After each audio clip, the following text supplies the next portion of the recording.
Bienvenue sur les cours de Jean-Phi pour ce chapitre consacré aux théorèmes, aux axiomes, aux principes de récurrence. Alors, au raisonnement par récurrence. Alors avant de commencer, je vais faire quelques rappels de la théorie des ensembles. Un rappel d'abord pour parler des premiers entiers naturels, 0, 1, 2, enfin, 0, par définition, c'est le vide. 1, c'est la réunion du vide et du singleton contenant vide, donc c'est le singleton qui contient le vide. Donc comme c'est un singleton, bah, c'est différent du vide. Donc 0 est différent de 1. Et 2, on continue comme ça, c'est 1 union le singleton qui contient 1. Donc c'est cet ensemble-là réunion avec celui-là, donc c'est celui-là, donc c'est une paire. Donc ni égal à 0, ni égal à 1, etc. Généralement, si x est un ensemble, son successeur, c'est S de x égale x union le singleton qui contient x. Voilà. Alors, en fait, ça, c'est un ensemble qui est différent de x. On pourrait... Alors, quand x est un ensemble quelconque, c'est pas évident de démontrer que S de x, et c'est faux d'ailleurs, on ne peut pas le démontrer, que S de x n'est pas égal à x. Dans ce cas-là, il faut utiliser l'axiome de fondation. Mais par contre, si on part de ces ensembles, 0, qu'on définit 1, etc., eh bien là, on peut démontrer effectivement que S de x n'est pas égal à x. C'est-à-dire que x est strictement inclus dans S de x. Bon, peu importe ici. Pour construire les principes de récurrence, on a besoin de grand N, et pour construire grand N, on a besoin de l'axiome de l'infini. Grand N étant, en gros, le plus petit ensemble infini. Il existe donc un ensemble A, c'est ce que dit cet axiome de l'infini, vérifiant cet énoncé. Cet énoncé dit que si 0 appartient à un ensemble T, et si x est que, quel que soit x appartenant à T, S de x, le successeur, appartient à T, voilà ce que dit l'énoncé. Eh bien, il existe donc un ensemble A qui vérifie ça. C'est-à-dire que 0 appartient à A, et si x appartient à A, alors S de x appartient à A. On admet donc ce résultat, c'est l'axiome de l'infini. Grand N, on le construit comme étant l'intersection de tous les petits i appartenant à grand I, où grand I désigne l'ensemble des x appartenant à P de A, l'ensemble des parties de A, vérifiant E de x. Donc c'est des x inclus dans A qui vérifient l'énoncé E. On a donc E de I qui est vrai, quel que soit I appartenant à I. Donc, quel que soit I appartenant à I, bah 0 appartient à I, quel que soit I appartenant à I, donc 0 appartient à l'intersection des I, qui est grand N. Et si x appartient à l'intersection des I, ça veut dire que x appartient à chaque I. Alors on sait que S de x appartient à chaque I. Donc S de x appartient à l'intersection des I, qui est grand N. Donc si x appartient à grand N, le successeur de x appartient à grand N. Donc on voit que grand N vérifie aussi l'énoncé E. Voilà. Eh bien on va voir que c'est le plus petit pour l'inclusion des ensembles qui vérifient l'énoncé E. Si l'ensemble B, en effet, vérifie E, 0 appartient à B et x appartient à B implique S de x appartient à B. Mais on a déjà A qui est comme ça. 0 appartient à A, x appartient à A, implique S de x appartient à A. Donc du coup, on remarque que 0 appartient à A et à B, donc à A inter B. Et que si x appartient à la fois à A et à B, alors S de x appartient à A et à B. Donc on voit que A inter B vérifie l'énoncé grand E, quel que soit un ensemble B qui vérifie grand E. Donc, mais A inter B, il est aussi inclus dans A. Donc, comme il est inclus dans A, il appartient à I. Et comme il appartient à I, N le contient, puisque N, par définition, c'est l'intersection des I, il est inclus dans chaque I. D'accord ? Quel que soit I appartenant à I. Donc, il est inclus dans A inter B. Mais A inter B est inclus dans B. Donc, grand N est inclus dans B pour tout ensemble B qui vérifie l'énoncé. Donc, ça veut dire que tout ensemble B vérifiant l'énoncé E contient grand N. Grand N qui lui aussi vérifie l'énoncé E. Donc ça veut bien dire que grand N est le plus petit ensemble qui vérifie l'énoncé E. Et c'est exactement ce qu'on veut. À partir de là, on va pouvoir développer le principe, les théorèmes de récurrence, parce que ce ne sera pas des axiomes, ce sera des théorèmes. Première version du théorème de récurrence, ça va être la version qui sert à démontrer d'ailleurs toutes les premières propriétés qu'on peut avoir sur les entiers naturels. Eh bien, c'est la propriété suivante: si A est une partie de n, et si 0 appartient à A, et si à chaque fois que x appartient à A, le successeur appartient à A, alors grand A est égal à grand N. Alors, l'explication est immédiate, hein, ça provient de ce qu'on a dit avant. On a un ensemble grand A là, qui vérifie l'énoncé qu'on avait avant, l'énoncé E de A. Et on sait que grand N est le plus petit ensemble vérifiant cet énoncé. Et comme grand A est inclus, alors quand je dis inclus, c'est inclus au sens large, hein, dans grand N, hein, et que N est le plus petit qui vérifie ça, eh bien ça veut dire que N est égal à A. Donc, toute partie de A qui vérifie ça, eh bien, est égale à grand N. Alors, c'est avec ça qu'on démontre, donc j'ai dit, plein de propriétés sur grand N.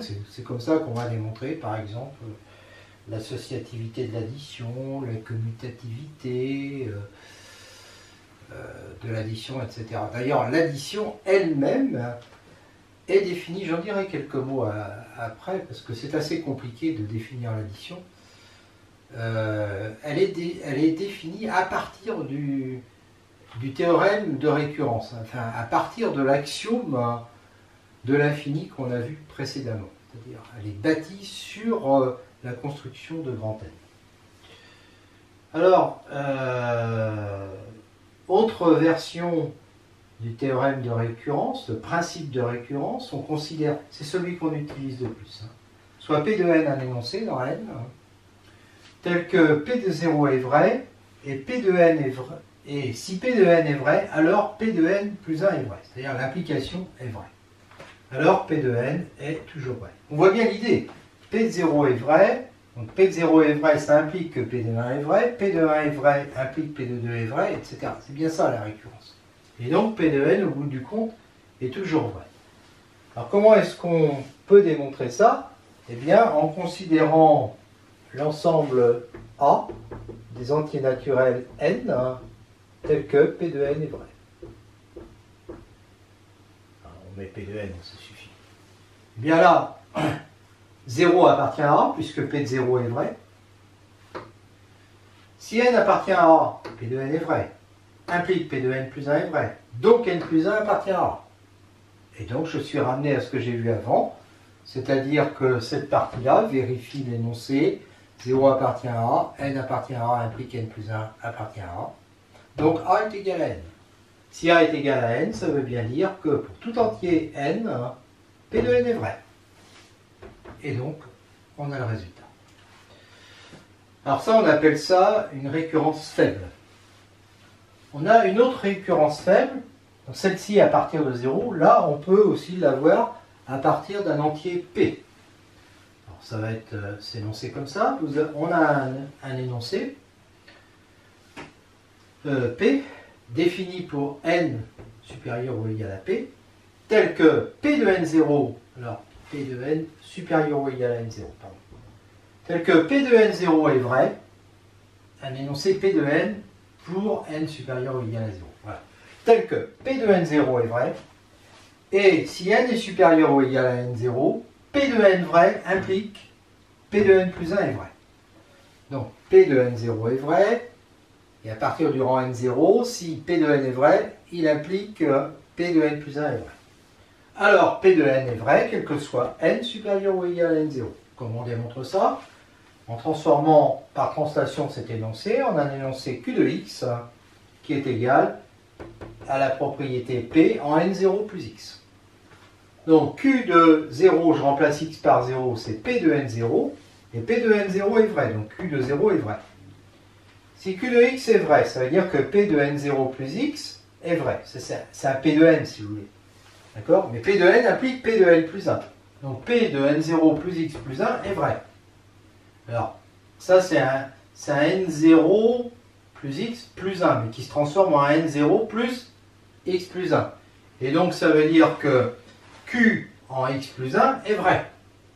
Donc ça veut dire que Q de x vrai implique Q de x plus 1 est vrai. Donc j'ai cet énoncé Q qui est vrai en 0 et Q de n vrai implique Q de n plus 1. Donc Q est toujours vrai. Quel que soit x appartenant à n. Donc ça veut dire que P de n0 plus x est vrai quel que soit x appartenant à n.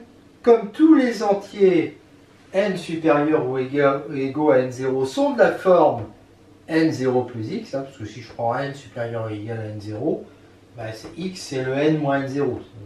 Donc ça veut dire que P de n est vrai, quel que soit n supérieur ou égal à n0. Donc ça, on appelle ça récurrence fait pour n supérieur ou égal à n0. P de n0 est vrai. P pour n supérieur ou égal à n0, P de n vrai implique P de n plus 1 est vrai. Alors P de n est vrai, quel que soit n supérieur ou égal à n0.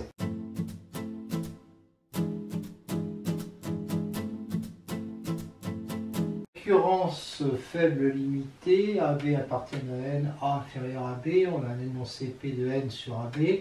On suppose que P de A est vrai, que quel que soit n appartenant à AB ouvert, P de n implique P de n plus 1. Alors P de n est vrai, quel que soit n appartenant à AB.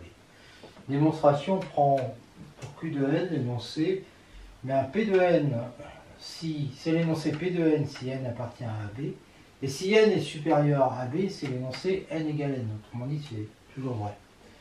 Donc Q de A est vrai, puisque P de A est vrai. P de A, n égale A, il appartient à B, et donc Q de A, ça devient P de A, et P de A, on sait que c'est vrai. Supposons que Q de n soit vrai. Donc si n appartient à AB, alors P de n, comme P de n implique P de n plus 1, eh bien on va avoir Q de n plus 1, puisque n plus 1 appartient à AB et que P de n plus 1 est vrai. Si n est supérieur ou égal à B, alors n plus 1 va être supérieur à B. Donc ça, c'est vrai, évidemment. Donc Q de n plus 1 est vrai. Donc on voit que avec Q de n vrai, on a toujours Q de n plus 1 qui est vrai. Donc Q est héréditaire. Donc d'après le théorème de récurrence, Q de n est vrai, quel que soit n appartenant à n supérieur ou égal à A. D'accord? Ce Q de n, il est défini évidemment pour n supérieur ou égal à A. J'aurais pu le mettre à l'intérieur. Donc Q de n est vrai, quel que soit... Donc Q de n va être vrai en particulier pour n appartenant à AB, et donc ça veut dire que P de n va être vrai, puisque quand on écrit Q de n est vrai pour n appartenant à AB, eh bien ça veut dire que P de n est vrai. Voilà. On est dans ce cas-là. Récurrence forte, on a un énoncé P de n défini pour n appartenant à n supérieur ou égal à A est un antinaturel. Alors, on suppose que P de A est vrai et que P de K est vrai, quel que soit K allant de A à n. Eh bien, on suppose que si ça c'est vrai, alors ça c'est vrai. Si P de K est vrai, quel que soit K allant de A à n, alors P de n plus 1 est vrai. Alors P de n est vrai, quel que soit n appartenant à n supérieur ou égal à A. Démonstration, prend Q de n, l'énoncé qui dit que n appartient à n supérieur ou égal à A, P de K est vrai, quel que soit K appartenant à n. Q de A est vrai, puisque pour n égale A, comme P de A est vrai, P de K est vrai, quel que soit K appartenant à A. Donc c'est vrai. On suppose que Q de n est vrai, P de K est vrai, quel que soit K appartenant à ça, donc P de n est vrai. Donc P de n plus 1 est vrai d'après l'hypothèse de récurrence. D'accord? Et donc P de K va être vrai, quel que soit K allant de A à n plus 1. Donc Q de n plus 1 est vrai. Donc Q de A est vrai, Q est héréditaire. Donc d'après le théorème de récurrence, Q de n est vrai, quel que soit n appartenant à n supérieur ou égal à A. Mais dans Q de n, il y a P de n obtenu pour K est égal à n. Donc P de n est vrai. D'accord, quel que soit n supérieur ou égal à A, d'où le résultat.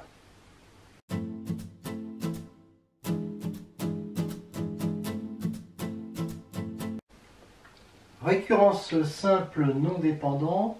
Il s'agit de construire une suite UN d'éléments d'un ensemble E à partir d'un élément x0 qui appartient à E et d'une relation dite relation de récurrence qui permet, connaissant un élément, de construire le suivant. UN plus 1 égale f de UN où f est une application de E vers E. Les hypothèses. On a donc une application de E vers E et un élément A appartenant à E. Alors, il existe une unique application U de n vers E, vérifiant U de 0 égale A et U de n plus 1 est égal à f de U de n, quel que soit n appartenant à n. J'appelle ça n. Ce qui équivaut à dire qu'il existe une unique suite UN de E telle que U0 égale A et UN plus 1 égale f de UN, quel que soit n appartenant à n. Démonstration maintenant. Soit Q de n, l'énoncé qui dit que pour n appartenant à n, il existe une application de 0n vers E vérifiant U0 égale A et si K est entre 0 et n mais ouvert, U de K plus 1 est égal à f de U de K. Voilà. Bon, U, en fait, elle dépend de n, évidemment. J'aurais pu l'appeler UN, mais j'ai laissé U pour ne pas alourdir l'écriture. Q de 0 est vrai car l'application qui a 0 appartenant à 0, 0 associe A, bah, elle vérifie bien 1 parce qu'elle vérifie aussi ça. Vu que si K appartient à ça, bah, ça veut dire que c'est faux. Cette phrase, elle est fausse. Donc l'application est vraie. Supposons que Q de n soit vrai. Donc 2 soit vrai.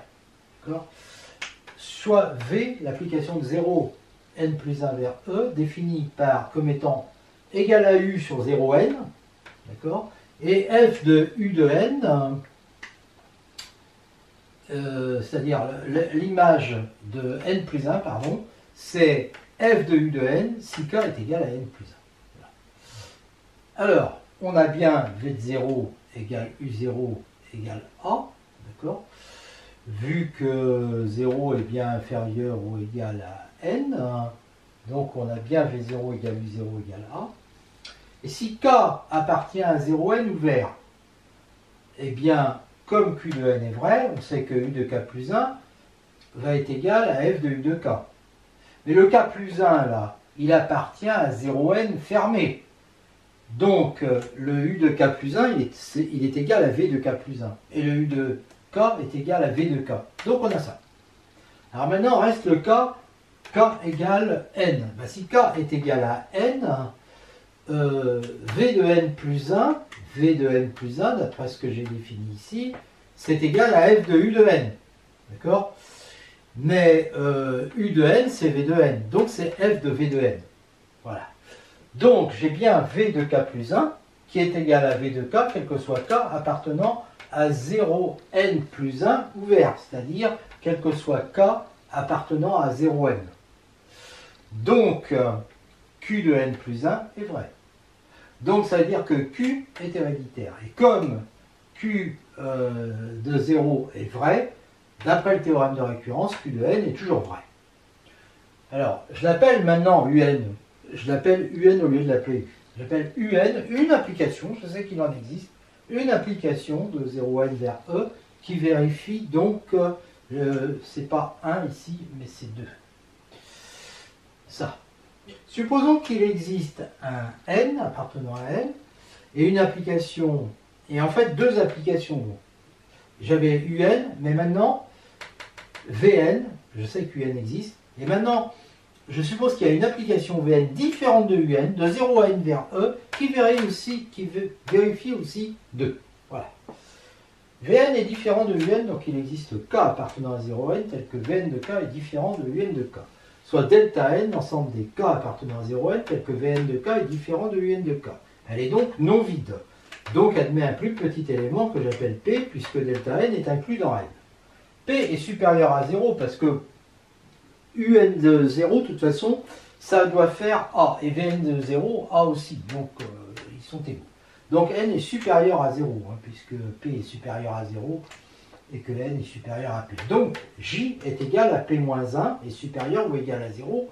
Et lui, comme c'est pas le plus petit, il n'est pas là-dedans. Et donc, Un de J est égal à Vn de J. Si J est inférieur à n, alors Un de J plus 1 va être égal à F de Un de J. Et comme Un de J c'est pareil que Vn de J, ça sera égal à F de Vn de J. Et donc ça sera égal à Vn de J plus 1. Donc ça veut dire que Un de P est égal à Vn de P, ce qui est faux. Donc J est égal à N. Donc P moins 1, parce que J c'était P moins 1 est égal à N. Donc P égale N plus 1, ce qui est faux parce que P appartient à 0N. Donc ça veut dire qu'on a mal supposé. On avait supposé qu'il existe un N tel que ça. Eh bien non, quel que soit N, il y a une seule application et c'est l'application UN. Voilà, sur chaque. Alors maintenant, petit 3. Parce que je n'ai pas encore prouvé qu'il y avait une application U qui marchait sur N. Si U existe, et qu'elle vérifie donc ce que je veux, 1. D'accord? Alors U de 0 est égal à A, et U de K plus 1 égale F de U de K, quel que soit K appartenant à N. Donc quel que soit K appartenant à 0N, et quel que soit N appartenant à N, d'accord? J'aurai ça. Donc ça veut dire que la restriction U à 0N, la restriction de U à 0N, vérifiera 2. 2 c'était celui-là. Mais des applications qui vérifient 2 il n'y en a qu'une. Il n'y en a qu'une, et donc c'est UN. Donc ça veut dire que la restriction de U à 0N, c'est UN. Et donc si je prends K égale N là-dedans, ça me dit que U de N va être égal à U de N, à UN de N. Mais ça c'est vrai, quel que soit N appartenant à N. Donc en fait, mon application U, elle va être définie par U de N est égal à UN de N, quel que soit N appartenant à N. Ça assure son unicité. Maintenant, il faut que je vérifie qu'elle vérifie bien la condition 1. Fin de la démonstration. U, l'application qui a N appartenant à N donne UN de N. Il faut qu'elle vérifie les conditions d'énoncé, c'est-à-dire ça. Alors pour ça, il n'y a pas de problème. U de 0 est égal à U0 de 0 et qui voilà. U de N plus 1 maintenant. U de N plus 1, c'est UN plus 1 en N plus 1, quel que soit N. Donc UN plus 1, c'est F de... ça, ce truc-là, c'est F de UN plus 1 en N. Parce que N appartient à 0, N plus 1. UN plus 1 vérifie UN plus 1 de 0 égale A, et UN plus 1 de K plus 1 est égal à F de UN plus 1 de K, quel que soit K appartenant à ça. Donc, quel que soit K appartenant à ça. Donc, la restriction de UN plus 1 à 0N, c'est UN. C'est-à-dire, c'est l'unique application W de 0N vers E, vérifiant W0 égale A, et W de K plus 1 égale F de WK, quel que soit K appartenant à 0N. Bon, du coup, ça implique que ce UN plus 1 de N est égal à UN de N, parce que N, il appartient à 0N. Donc, j'obtiens que U de N plus 1 va être égal à F de U de N, puisque ce truc-là, c'est U de N. Donc, j'obtiens ça, et j'obtiens ça quel que soit N appartenant à N. Donc, mon application U que j'ai construite, là, par N donne UN de N, elle vérifie bien les conditions d'énoncé. Comme j'ai vu précédemment, qu'il n'y avait qu'une application qui vérifiait les conditions de l'énoncé, eh bien j'en déduis qu'il existe une unique application U de N vers E, vérifiant U de 0 de A, U0 égale A, et UN plus 1 est égal à F de UN quel que soit N. Ce qui se traduit en termes de suite par il existe une unique suite UN, vérifiant U0 égale A et UN plus 1 égale F de UN, quel que soit N appartenant.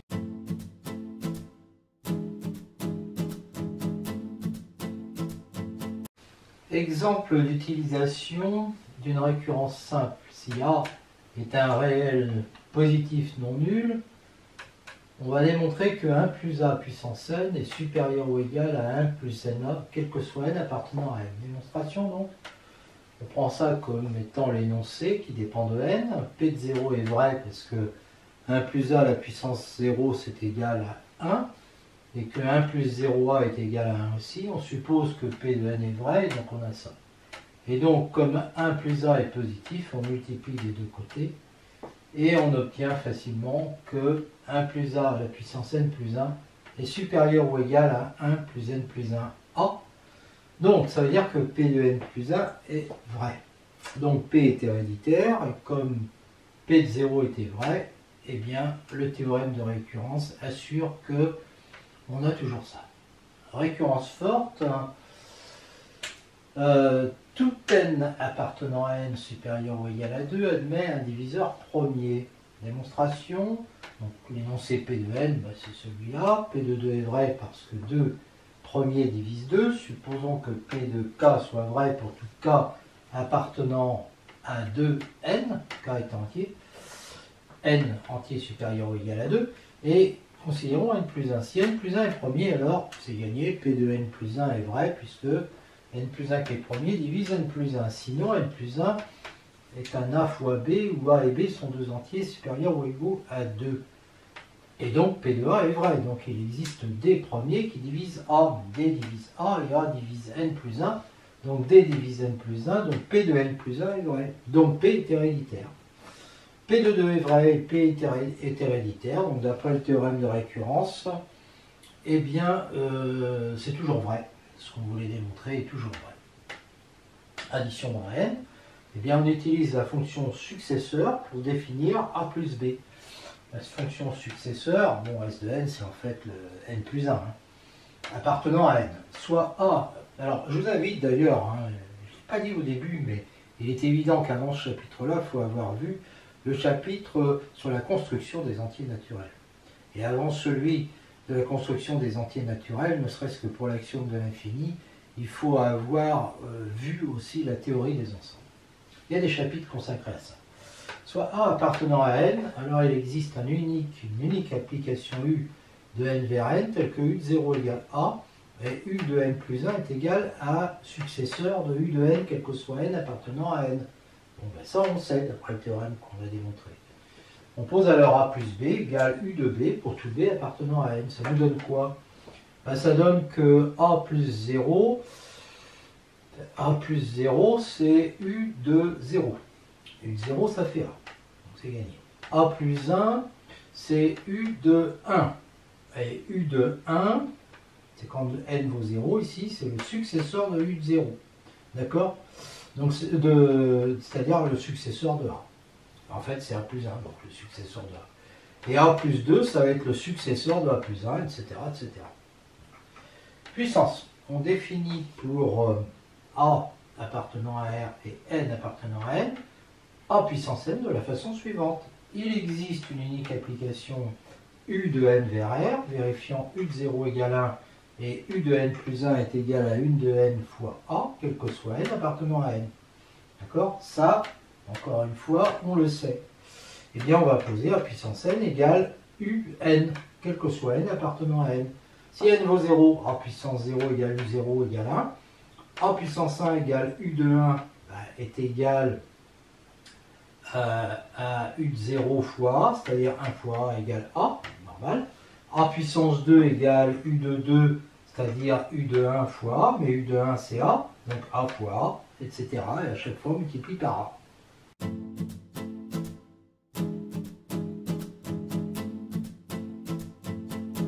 Récurrence simple dépendante. On a un ensemble E appartenant à E, une application F de n croix E vers E.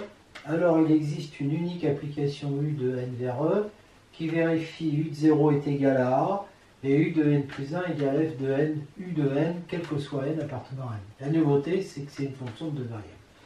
Typiquement, c'est n factoriel qui est défini par 0 factoriel égale 1 et la relation n plus 1 factoriel égale n plus 1 fois n factoriel. Alors, on prend f qui a nk appartenant à n croix n associe n plus 1 fois k.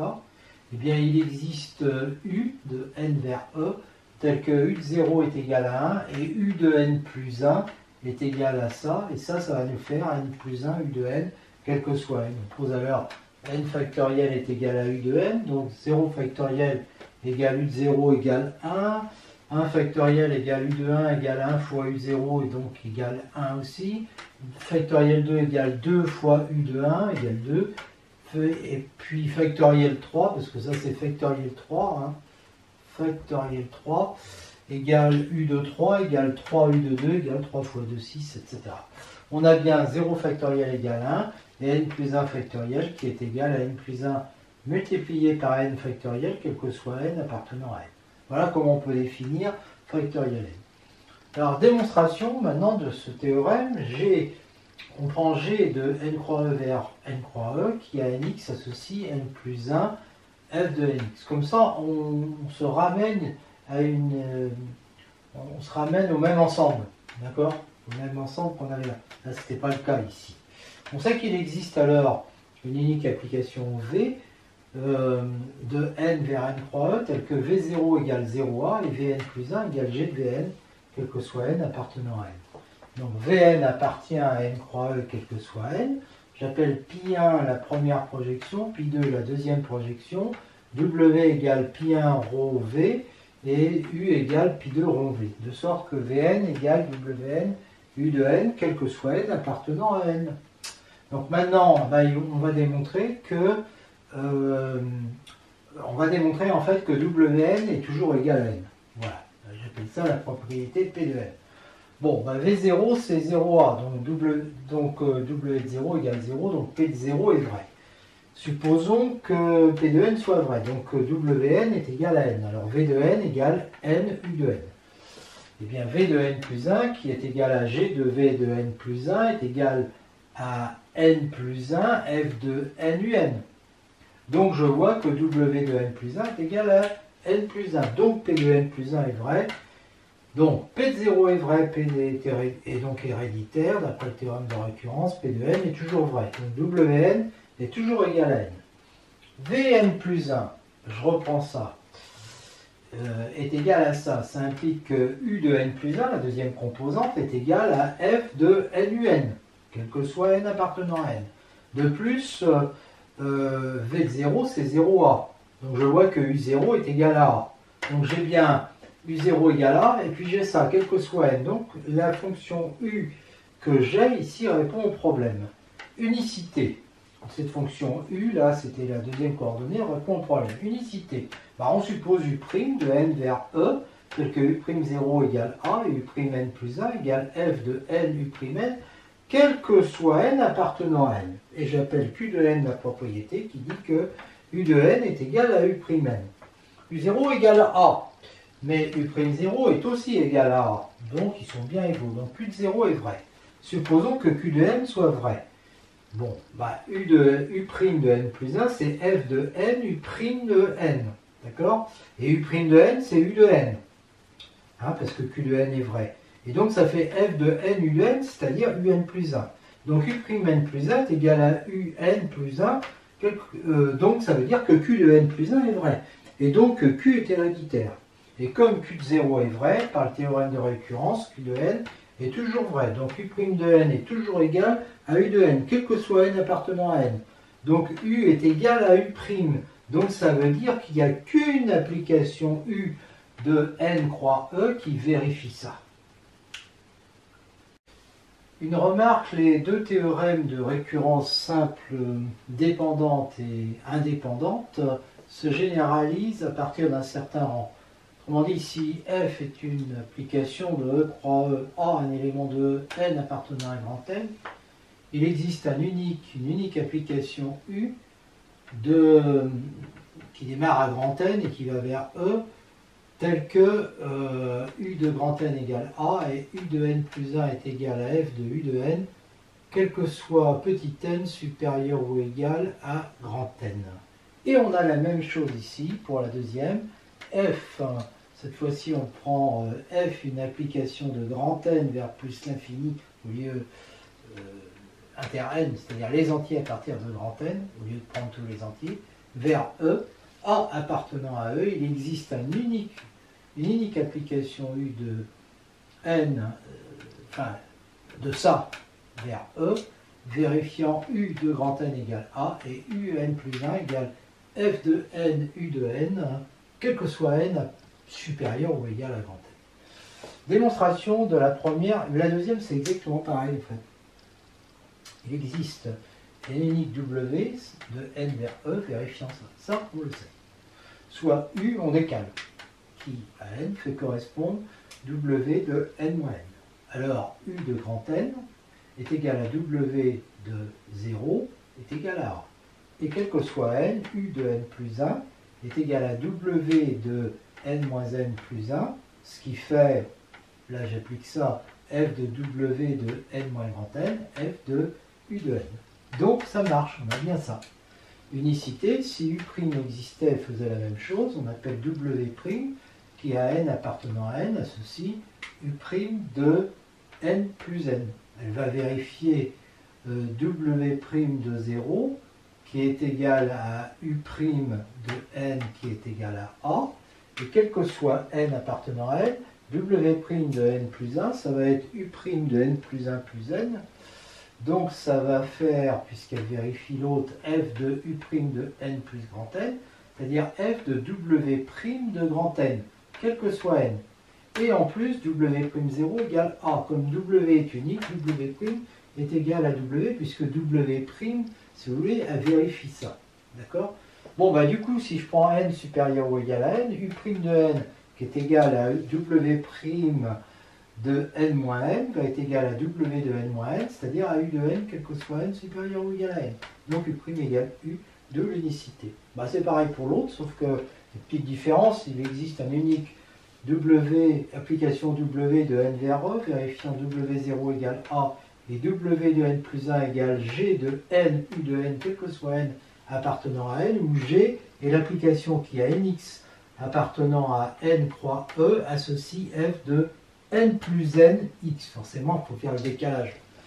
Donc, soit U, maintenant, l'application qui a N appartenant à N supérieur ou égal à grand N, associe W de N moins grand N. Alors, U de grand N va être égal à W0 égale A. Et quel que soit N supérieur ou égal à grand N, U de N plus 1 va être égal à W de N moins N plus 1. C'est-à-dire à G, hein, puisque le W, il faut voilà, G de N, U de N. Donc ici, ça fait G de N moins grand N, W de N moins grand N. Et ça, c'est F de, alors N moins grand N, comme je rajoute grand N, ça fait F de N, W de N moins grand N. Je ne change pas le deuxième. Et ça, c'est quoi? Mais c'est F de N, U de N. D'accord? Et en plus, j'ai ça. D'accord? Donc, cette application que je viens de trouver, qui s'appelle l'application U, elle vérifie bien les conditions que je voulais. Maintenant, l'unicité, bah, si U' existe, je fais la même chose. Hein. J'appelle W' qui à N associe U' N plus N, elle vérifie W' de 0 égale U' de grand N égale A. Et quel que soit N, W' de N plus 1 va être égal à U' de N plus 1 plus grand N, c'est-à-dire F de N plus grand N, U' de N plus grand N. Mais ça, c'est quoi? C'est G de petit n, W' de N. Parce que c'est G de petit n et de U' de N plus grand N. Mais il faut bien voir que U' de N plus grand N, c'est W' de N. Donc je tiens ça, quel que soit N. Et en plus, chez W' de 0 est égal à A. Donc en fait, W', il vérifie les propriétés de W qui étaient uniques. D'accord? Là, c'est pas U, là, c'est W. D'accord? Et donc, W' est égal à W. Et si N est supérieur ou égal à N, U' de N est égal à W' de N moins N, égale W de N moins N, égale U de N, quel que soit N. Donc j'ai bien U' qui est égal à U, d'où l'unicité de U.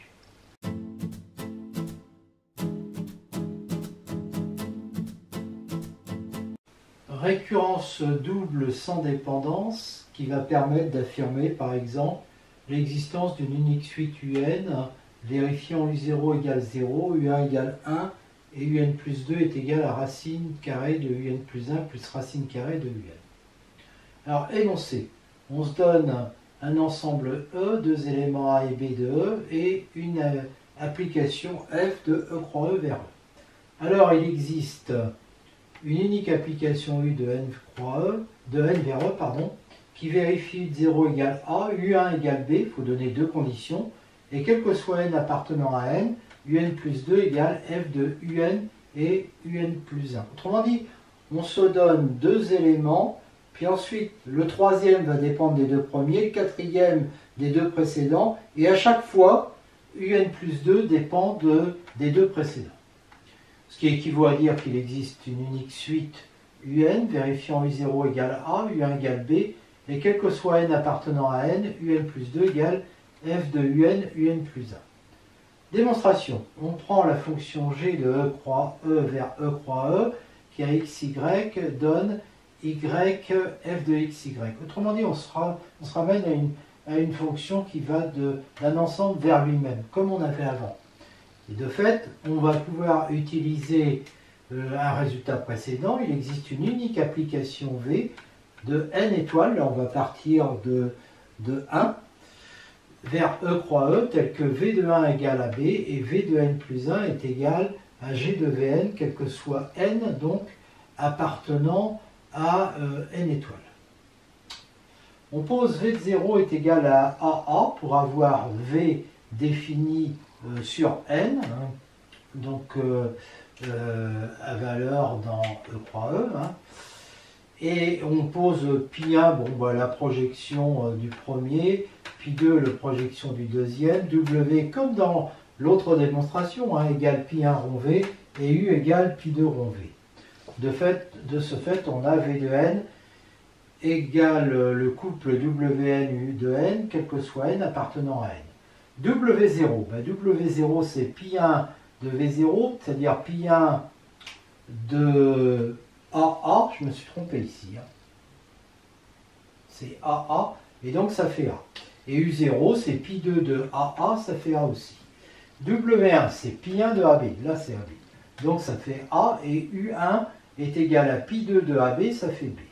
Donc je note que W1, qui est égal à A, est égal à U0. Très important, on va en avoir besoin ici. N appartenant à n étoiles. Alors Vn plus 1 est égal à G, Vn plus 1 est égal à G de Vn, c'est-à-dire G de Wn Un. Donc, et ça fait quoi? G de quelque chose, ça inverse là. Hein. Ça fait donc U de n, hein, F de Wn Un, c'est-à-dire F de Vn. Donc Vn plus 1, qui est la première composante de V de n, donc Vn plus 1 est égal à Vn. Alors là, il y a un problème. Oui, c'est U. Donc U de n plus 1. Voilà. Donc Un plus 1 va être égal, Un plus 1 c'est la deuxième composante. Donc ça fait F de Vn. D'accord? Oui, c'est ça. Et quel que soit n appartenant à n étoile, puisqu'on a pris n appartenant à n étoile. Et par ailleurs, Wn plus 1, lui, c'est la première composante. Donc Wn plus 1, ça fait U de n. Quel que soit n, alors appartenant à n étoile, mais c'est vrai aussi quand je remplace n par 0. Donc c'est vrai quel que soit n. D'accord?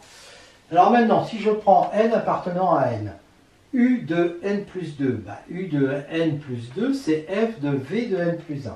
Donc c'est F de Wn plus 1, Un plus 1. Donc c'est F de Un, puisqu'on a montré que ça c'était Un plus 1. D'accord? Donc U vérifie bien U0 égale A, d'accord? Ça on l'avait vu. U1 égale B, et Un plus 2 est égal à F de Un plus 1, quel que soit n appartenant à n. Je dis bien quel que soit n appartenant à n, hein, parce que ici, il appartient à n puisque n plus 2 appartient à n étoile et j'ai pu appliquer ce qu'on avait vu avant. D'accord? Voilà, donc U est bien une solution au problème qu'on s'est posé. Supposons qu'il y ait une deuxième solution et on considère l'énoncé Q de n qui dit que pour n appartenant à n, U'N est égal, je l'appelle U', l'autre solution. U'N est égal à Un et U'N plus 1 égale Un plus 1. Eh bien, U'0 est égal à A, qui est égal à U0, et U'1 est égal à B, qui est égal à UB. Donc, qui est égal à U1, pardon. Donc, Q de 0 est vrai. Supposons que Q de n soit vrai. U'N est égal à Un, U'N plus 1 est égal à Un plus 1. Donc, U'N plus E, qui est f de U'N plus 1. Eh bien, comme U'N est égal à U de n, et que U'N plus 1 est égal à Un plus 1, ça c'est parce qu'on a supposé Qn vrai, hein.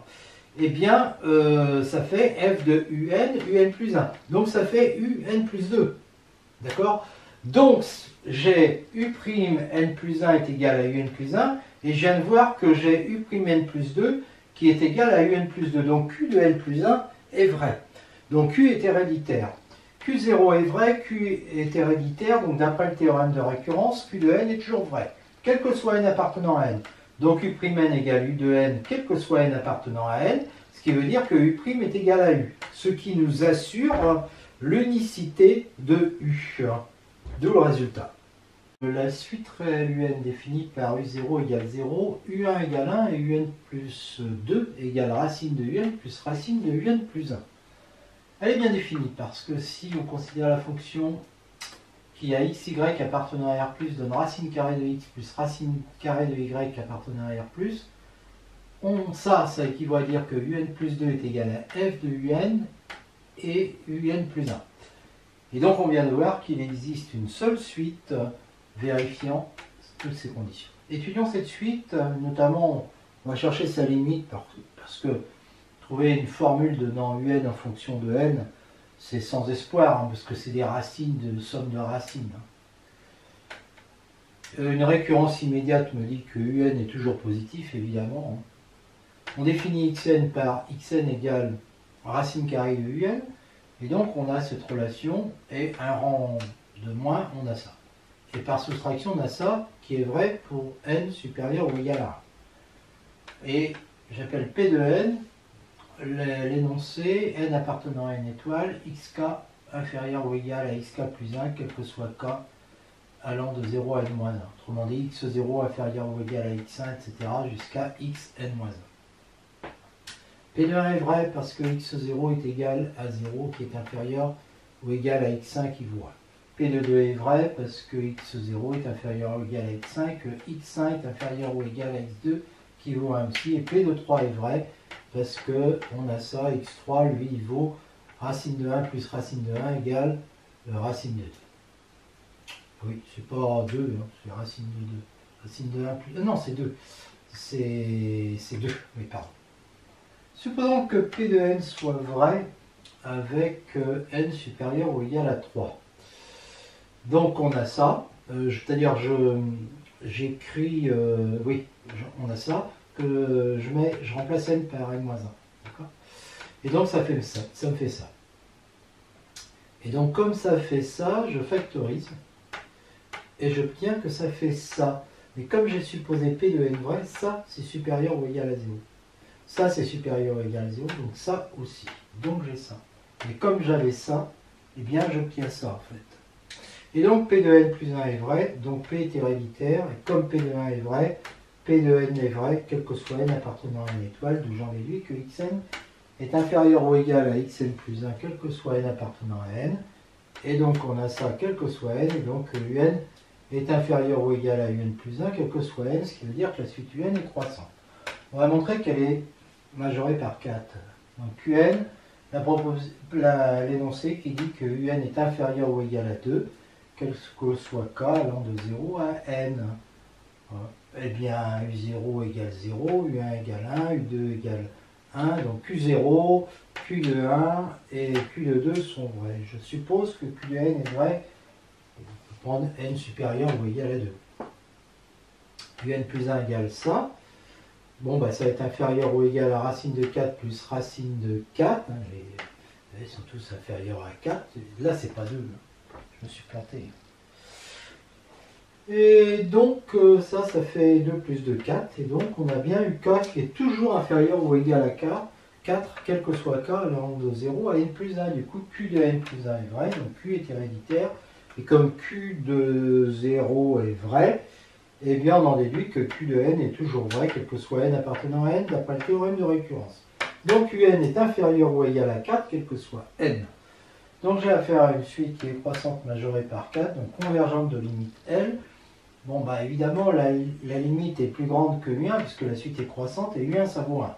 Donc la limite est plus grande que 1 et plus petite que 4, puisque les UN sont majorés par 4. Bon, à la limite, qu'est-ce qu'on va avoir? Comme la racine carrée est continue, ça tend vers L, ça aussi, ça aussi. Donc ça fait L est égal à racine de L plus racine de L, donc 2 racines de L. Je mets au carré, ça implique que L2 est égal à 4L.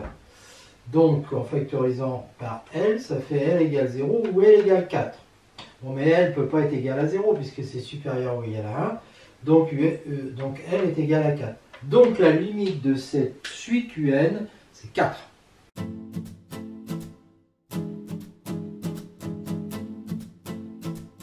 On voit maintenant une généralisation du théorème de récurrence double.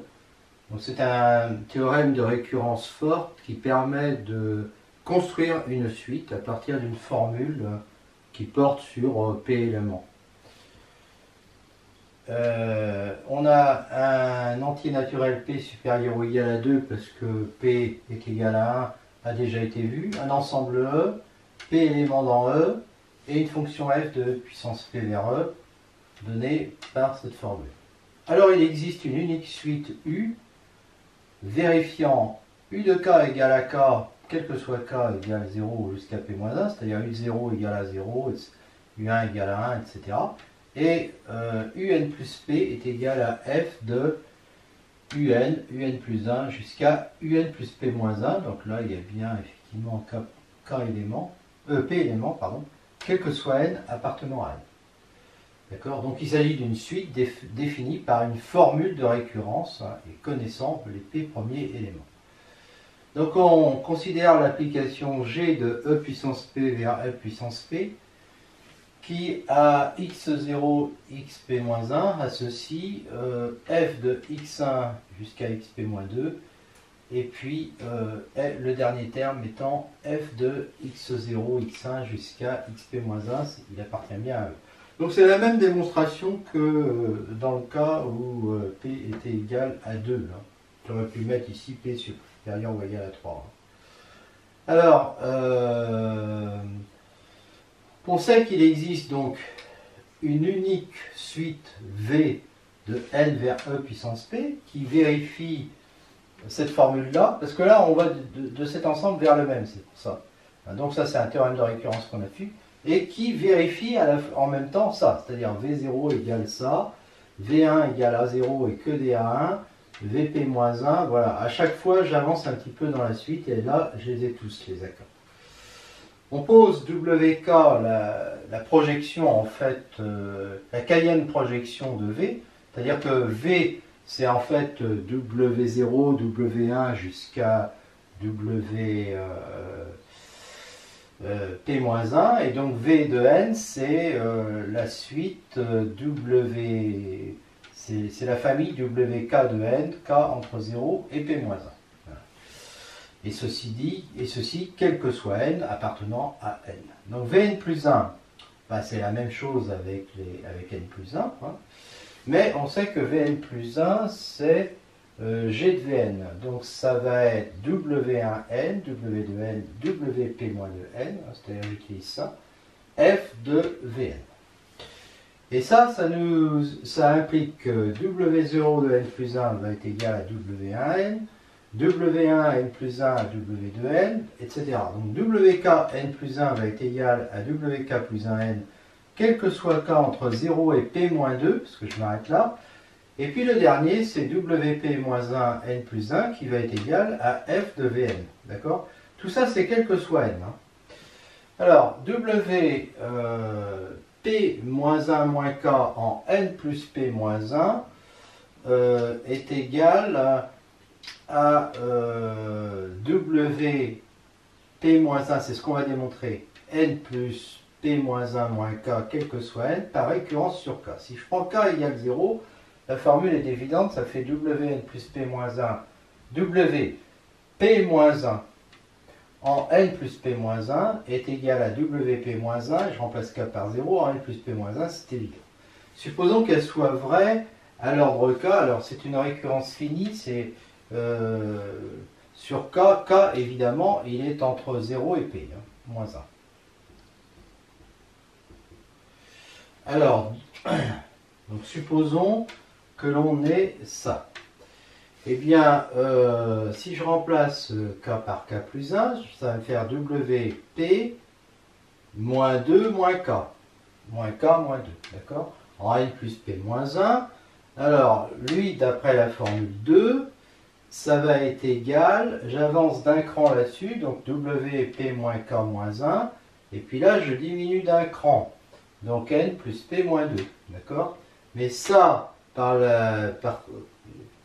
l'hypothèse de récurrence, ce truc-là, il va être égal à quoi? Puisque ça c'est vrai, quel que soit n, je peux remplacer n par n-1.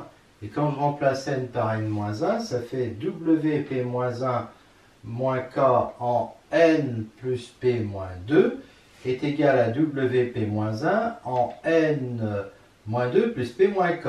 n plus p moins 2 moins k. D'accord? Et ça, c'est exactement ce que je veux démontrer. Donc ça égale ça. C'est exactement ce que j'ai là en remplaçant K par K plus 1. Donc la propriété est vraie à l'ordre K plus 1. Donc par le théorème de récurrence, elle est vraie quel que soit K entre 0 et P-1. Bon. Alors maintenant, j'ai W... Alors, en remplaçant P-1 moins K par K, P-1 moins K par K, qui est toujours entre 0 et P-1, P-1 moins K par K, j'obtiens WK de N plus P-1 est égal à WP-1 de N plus K, quel que soit N et quel que soit K entre 0 et P-1. Bon, mais d'après 3, WP-1 de... Alors là, je remplace N par N plus P-1. Donc ça va me faire N plus P, et là, ça va faire V de N plus P-1. Je peux, parce que c'est vrai, quel que soit N. D'accord? WP-1 de N plus P est donc égal à F de... Alors, F de V de N plus P-1. Alors, c'est F de... C'est quoi V de N plus P-1? C'est W0 de N plus P-1, W1 de N plus P-1, jusqu'à WP-1 de N plus P-1. D'accord? Mais, d'après ce qu'on a démontré ici, le W0 de N plus P-1, W0 de N plus P-1, c'est quand K vaut 0. C'est WP-1 de N. D'accord? Le W1, c'est quand K est égal à 1. Ça fait ça. Etc. Et je remonte et j'obtiens ça. Le dernier, j'ai rien à faire puisque je l'ai déjà. Donc je redémonte, je remonte comme ça pour K allant jusqu'à P-2 et ça marche.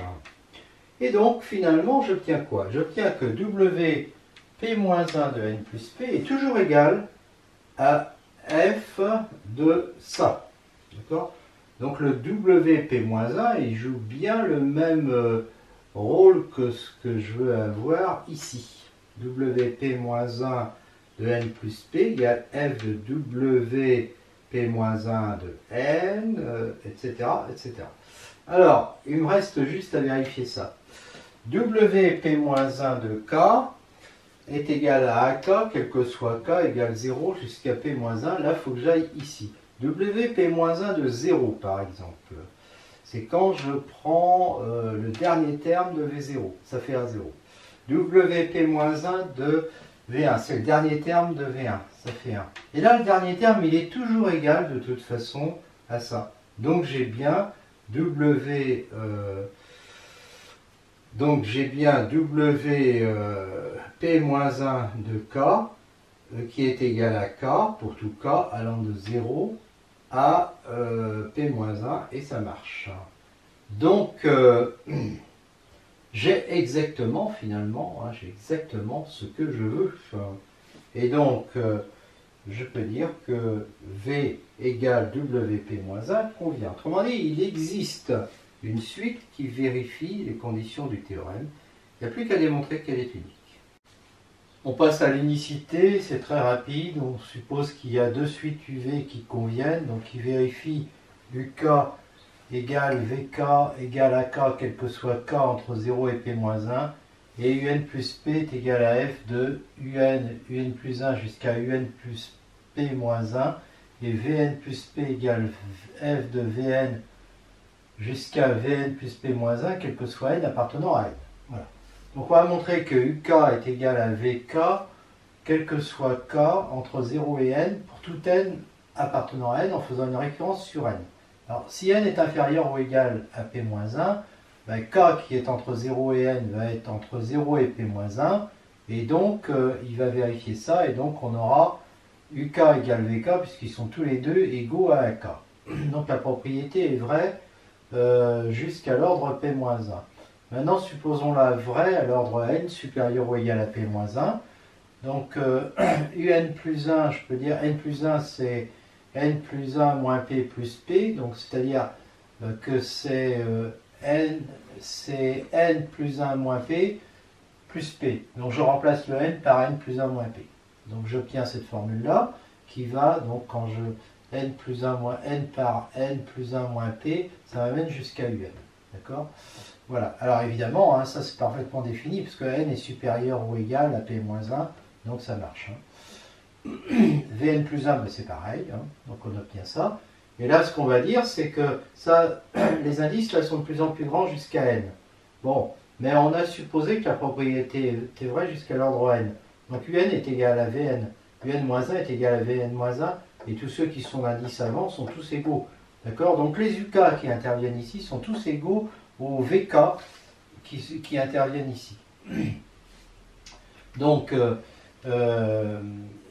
l'hypothèse de récurrence va donc impliquer que tous les UK ici sont égaux à tous les VK, quel que soit K inférieur ou égal à n, ce qui donne que UN plus 1 égale Vn plus 1, et donc maintenant on a UK égale VK, quel que soit K entre 0 et n plus 1. Donc la propriété est vraie à l'ordre n plus 1, et d'après le théorème de récurrence, elle est toujours vraie. Et donc on a démontré l'unicité, on avait démontré l'existence avant, donc on a bien prouvé le théorème, hein, comme quoi il existe une suite unique vérifiant ça, hein, qui convienne.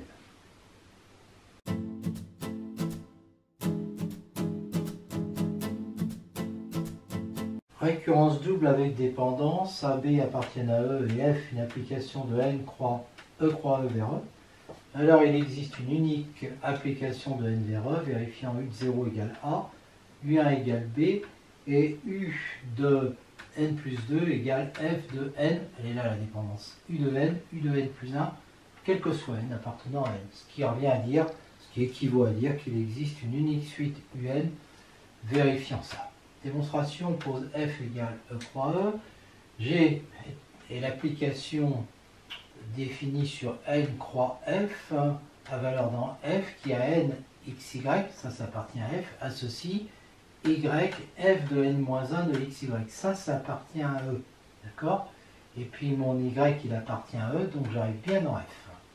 Pour N supérieur ou égal à 1, et XY, qui appartient lui aussi à F, si N est égal à 0. Alors il existe, d'après ce qu'on a vu avant, c'est-à-dire quand il n'y avait pas la dépendance, il existe une unique application V de N vers F, vérifiant V de 0 égale AA, V1 égale à B, et Vn plus 1 égale G de N Vn, quel que soit N appartenant à N. Alors, j'appelle pi1 toujours la même chose, pi2 la même chose, oméga pi1 rond V, U pi2 rond V, et donc j'ai Vn qui est égal à ça, quel que soit N. V de N plus 1 va être égal à quoi? À V de N plus 1, va être égal à G de n Vn. D'accord? V de n plus 1 égale G de n Vn. Ça, c'est G de n, et Vn, c'est quoi? C'est Wn un. D'accord? Alors, si je prends la fonction G, qui était définie là, ça me donne quoi? Ça donne yfn-1 de xy. D'accord? Donc, y, ben, c'est u de n, hein, c'est ça. F de n-1 de xy, Wn un, quel que soit n. Donc, W de n plus 1 va être égal à un si n appartient à n étoiles, puisque ça c'est pour n appartenant à n étoiles à cause du n-1. Mais W1 est égal à pi1 rond V de 1, égal pi1 de AB égale A, égale U de 0. Car U0 est égal à pi2 rond V de 0, égale pi2 de AA égale A. Donc j'ai bien ça aussi qui marche pour n égale 0. Donc j'ai bien Wn plus 1 égale U de n, quel que soit n appartenant à n. V de n plus 2, ben, j'applique ce que je viens de trouver, hein, sauf que je remplace n par n plus 1. Ça va être donc F de n, Wn plus 1, U de n plus 1.